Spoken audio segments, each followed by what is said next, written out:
बिस्मिल्लाहिर्रहमानिर्रहीम। असल बात के साथ मैं हूं इकबाल जंजुआ। नाज़रीन, पाकिस्तान की सियासत की सूरत हाल इस कदर गंभीर है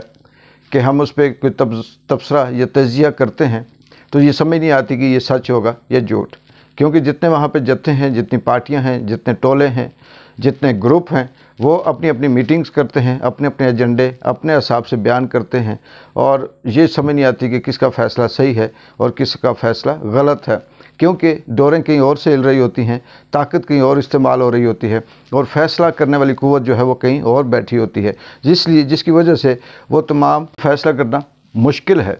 कि क्या इलेक्शन होंगे,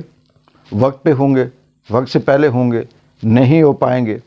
इमरान खान का मुस्तकबिल क्या है, पाकिस्तान तहरीक इंसाफ की सियासी जमात का मुस्तकबिल क्या है, MQM क्या पोजीशन रखेगी, क्या सारा इत्तेहाद मिलेगा, क्या अल्ताफ़ हुसैन वापस पाकिस्तान आ रहा है, या पीपल्स पार्टी जो माजी में वादा किया गया था कि बिलावल को शायद उसे ओहदा दें, मुझे हंसी आती है उस बात पे, ये पूरा होगा।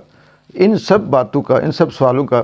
जवाब असल में ढूंढना इसलिए मुश्किल है कि हर एक साफ़ी, हर एक तजियाकार, हर एक राइटर, कॉलम निगार अपने हिसाब से एक तजिया करके लिखता है। उसके पास भी वो ऑथेंटिक ख़बर इसलिए नहीं होती कि उसको जो ख़बर देने वाले होते हैं उनके पास भी असल ख़बर नहीं होती, क्योंकि सियासी जमातें अपना एक फ़ैसला करके उठती हैं और वो सारी PDM का जो जत्था है वो ये फ़ैसला करते हैं कि हम किसी सूरत इलेक्शन वक्त पे नहीं करवाएंगे, हम 2023 नहीं 24 में भी नहीं करवाएंगे, इमरान खान ने मुल्क तबाह कर दिया और उसने बड़ी करप्शन करके कर दी, लेकिन थोड़ी देर बाद एक और मीटिंग होती है बंद कमरों में, वहाँ से फ़ैसला कुछ और आता है। इसलिए ये अभी तक कुछ कहना मुश्किल है, लेकिन ये बात ज़रूर है